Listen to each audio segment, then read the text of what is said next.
Hello bachcho, so let's see this question. The question says the storage battery of a car has an EMF of 12 volts.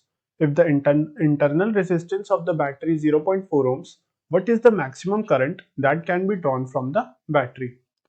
So bachcho, in this question, the key concept we have to use here is that the EMF is equals to the maximum current drawn from the battery times the internal resistance, and EMF here is the EMF of the battery. तो बच्चों यहाँ से जो हमारा current आएगा that will be the maximum current जो withdraw होगा from the battery, that will be equal to EMF divided by the internal resistance R.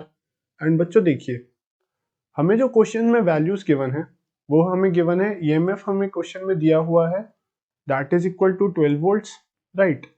And हमें बैटरी की जो इंटरनल रेजिस्टेंस दी है small r, that is equal to 0.4 ohms. Basically this is the internal resistance and EMF here is the EMF of the cell, the storage battery of the car.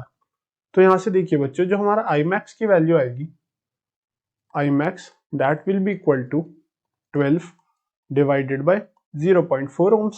तो यहां से बच्चों हमारी जो मैक्सिमम करंट आएगा that can be drawn from the battery, that will be equal to 30 amperes के बराबर. So इतना करंट ड्रॉ होगा from the battery of EMF 12 volts and internal resistance 0.4 ohms. So I hope बच्चों you understand this answer well and best of luck.